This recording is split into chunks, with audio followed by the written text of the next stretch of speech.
Il y a des femmes, quand tu les écoutes, tu as l'impression qu'en fait, le fait d'être avec leur homme, c'est une faveur que leur font.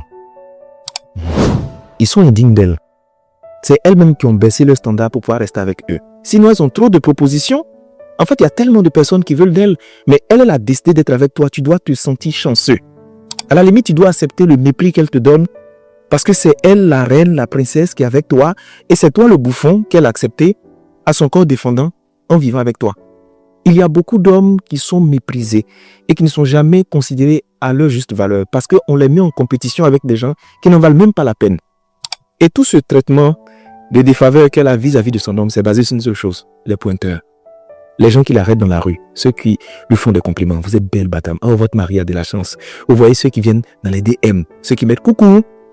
C'est ces aventuriers-là que vous écoutez et puis vous traitez la personne qui vous a choisi et qui a décidé de faire de vous sa femme ou sa partenaire qui vit avec vous dans la même maison-là. C'est ceux-là que vous regardez pour les traiter comme ça.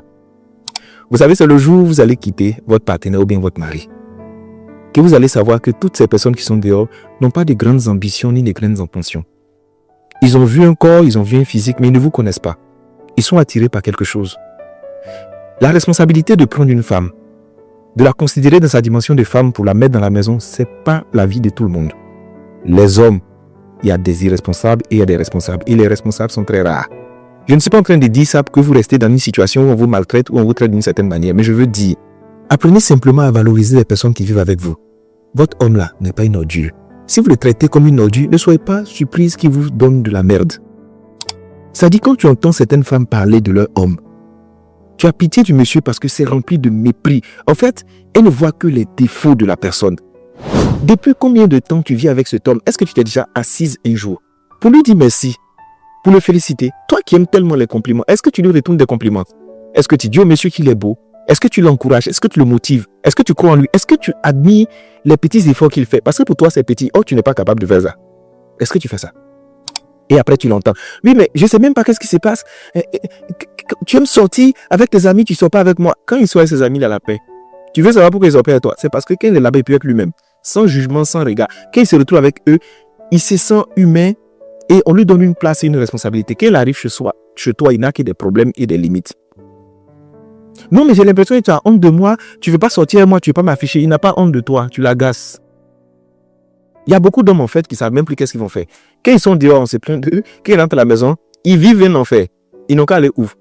Moi, je pense qu'on accuse beaucoup d'hommes. Oui, il m'a trompé, oui, il m'a trompé. Et sincèrement, je suis contre l'infidélité. Mais il y a des femmes qui méritent qu'on leur soit infidèle. Il y a des femmes. En fait, l'infidélité, c'est juste une réponse à leur mépris et à leur comportement. Elles sont nombreuses, qui ont quitté des hommes en fustigeant les erreurs, les mauvais comportements, qui ont cru qu'elles allaient trouver mieux dans la minute qui suit. Et puis elles sont sorties là et puis 20 mois. On est assis depuis là. Il n'y a pas quelqu'un pour les prendre. Il n'y a pas quelqu'un. Il y a d'autres mecs qui savent qu'elles ont un comportement qui est invivable. Mais elles insistent pour qu'on les supporte comme elles sont. Et quand l'homme là ne peut plus les supporter, en fait, c'est lui qui est mauvais. Aucune remise en question. Elle se dit, elle va le remplacer. Sauf que quand elle le remplace, mais elle n'a pas soigné ses blessures, ses traumatismes et ses erreurs, elle repart avec les mêmes choses là-bas et à la fin, elle est convaincue que tous les hommes de la terre sont mauvais. Mais elle, c'est elle seule qui est bien. Je m'adresse aux hommes et surtout aux femmes aussi. Valorisez vos hommes, respectez-les, considérez-les. Souvent, on a besoin de ça. On finit de faire tellement de combats. Souvent, on est tellement stressé. Souvent, on a peur. On ne sait même pas comment on va s'en sortir. Et au milieu de ça, on a des femmes qui pestent, qui se plaignent. Si tu lui dis tout de suite, qu'est-ce que le monsieur a fait pour toi? Oh, il ne sait même pas qu'est-ce qu'il fait. Mais si tu lui dis, qu'est-ce qu'il fait pas? Oh, là, elle est un chapelet. Elle commence à égrener comme ça. Tu vas penser que c'est un marabout. Ou bien c'est un imam. Elle égrène comme ça. En fait, pour elle, il est le plus mauvais de la terre. Et c'est un paresseux, c'est un incompétent. Ce que tu penses de lui, c'est ce qu'il sera.